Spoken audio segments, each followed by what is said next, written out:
বিএনপির ওই মিটিংয়েই বলেছেন যে ইলেকশন উনি ডিসেম্বর থেকে জুনের মধ্যে করবেন। উনি বলেছেন যে উনি জুন 30 কাট অফ টাইম, এর ওই পারে যাবে না। উনি এক কথার মানুষ, উনি যেটা বলেন সেই কথাটা উনি রাখেন। নির্বাচনের বিষয়ে বিএনপি ডিসেম্বরের মধ্যে ইলেকশন চেয়েছেন। জামাত বলেছেন যে তারা ইলেকশন চেয়েছেন, তারা মনে করেন যে রিফর্ম প্রক্রিয়া ডিসেম্বর মধ্যে লেগে যাবে রিফর্ম প্রক্রিয়া শেষ করতে। তো জামাত প্রফেসর ইউনূস যেটা বলেছেন, প্রফেসর ইউনূস আজকে তার মিটিংয়ে তিনটা পার্টিকে বলেছেন যে ইলেকশন ডিসেম্বর থেকে জুনের মধ্যে হবে। তো জামাত তার এই টাইমলাইনকে সমর্থন জানিয়েছেন এবং বলেছেন যে এটা তাদের সমর্থন আছে।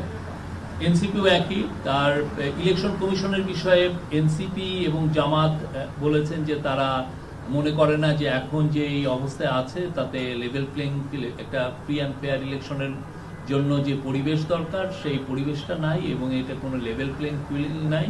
তারা জোর দিয়েছেন যাতে এই ইলেকশন কমিশনের সংস্কারের মাধ্যমে এটা লেভেল প্লেইং ফিল্ড এনশিওর করা হয়।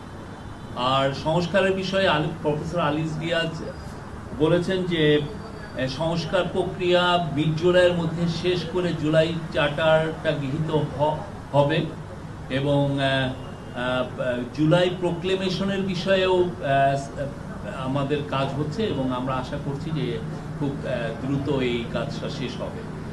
এই ছিল, আর অন্যান্য আর এগুলোই ছিল আজকের। এর বাইরে তেমন কোনো আমরা বলবো যে এগুলো আপনাদের প্রশ্ন নিচ্ছি। আপনারা প্রধান উপদেষ্টার পক্ষ থেকে কি বার্তা ছিল? রাজনৈতিক দলগুলো যে আসলো কাজের বক্তব্য শুনে প্রধান উপদেষ্টার পক্ষ থেকে কি বার্তা? উনি তো প্রত্যেকটা বিষয়ে বিচার প্রক্রিয়ার বিষয়ে প্রধান উপদেষ্টা বলেছেন এই মাসেই বিচার প্রক্রিয়া শুরু হবে। জুলাই যে হত্যাযজ্ঞ হয়েছে সেটার বিচার প্রক্রিয়া এই মাসে হবে এবং পার্টিগুলো তার কাছে অনুরোধ করেছেন যে খুব বিচার প্রক্রিয়ার জন্য খুব কুইক হয় এবং but at the same time যাতে ডিউ প্রসেসটা মেনটেন করে যত দ্রুত বিচার প্রক্রিয়া করা যায়। প্রফেসর ইউনূস তাদেরকে বলেছেন যে উনি এখানে সর্বোচ্চ এমফাসিস দিচ্ছেন যাতে এই বিচার প্রক্রিয়াটা দ্রুত এবং সমস্ত ডিউ প্রসেস মেনটেন করেই হয়। এনসিপি চেয়েছে যে তারা লোকাল গভর্নমেন্ট ইলেকশন চেয়েছে। তারা মনে করে যে লোকাল গভর্নমেন্ট ইলেকশনটা হওয়া উচিত। অনেকদিন ধরে বাংলাদেশে ইলেকশন হচ্ছে না, তারা খুব জোর দিয়েছে যাতে খুব দ্রুত লোকাল গভর্নমেন্ট ইলেকশনগুলো শুরু হয়। আর ওরা অ্যাট দ্য সেম টাইম পুরো আওয়ামী লীগ আমলে যতগুলো ইলেকশন হয়েছে ইনক্লুডিং লোকাল গভর্নমেন্ট ইলেকশন, প্রত্যেকটা ইলেকশনকে ওরা অবৈধ ঘোষণা করার জন্য অনুরোধ করেছেন। অনেকগুলো পলিটিক্যাল পার্টি আছে, তাদের সাথে উনি আমার মনে হয় এই কথাটাই উনি সুনির্দিষ্ট এই যে জুন 30 তারিখ তো একটা সুনির্দিষ্ট ডেট, ঠিক না? যে উনি বলছেন যে এর বাইরে যাবে না। উনি এক কথার মানুষ। প্রত্যেকটা পার্টি তাদের স্ব অবস্থান করেছেন। তারা মাননীয় চিফ অ্যাডভাইজারকে অকুণ্ঠ সমর্থন জানিয়েছেন।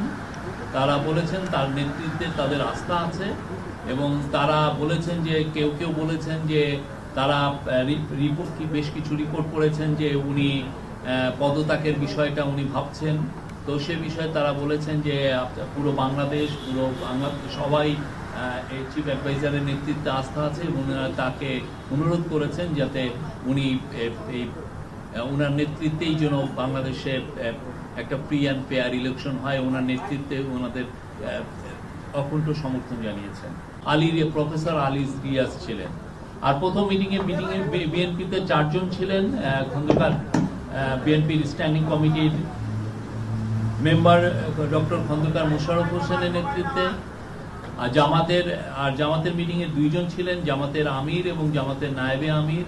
জামাতের আমির ডক্টর শফিকুর রহমানের নেতৃত্বে এবং এনসিপির 4 জন ছিলেন এবং এনসিপির একমাত্র দল যেখানে একজন মহিলা প্রতিনিধি ছিলেন। এনসিপিকে নেতৃত্ব দিয়েছেন নাহিদ ইসলাম। তো এটা সংকটের কি হলো আমরা জানি না। এটা আমরা বলতে পারি যে আজকে খুবই সৌহার্দ্যপূর্ণ পরিবেশে বাংলাদেশের 3টি নেতৃস্থানীয় পার্টির সাথে আমাদের চিফ অ্যাডভাইজারের মিটিং হয়েছে। বার্তাটা মূলত এসছে পলিটিক্যাল পার্টিগুলোর থেকে। তারা প্রফেসর ইউনূসের লিডারশিপের উপরে অকুণ্ঠ সমর্থন জানিয়েছেন। তারা বলেছেন তার লিডারশিপে সবার আস্থা আছে, পুরো জাতির আস্থা আছে। আমরা আমরা যা বললাম এই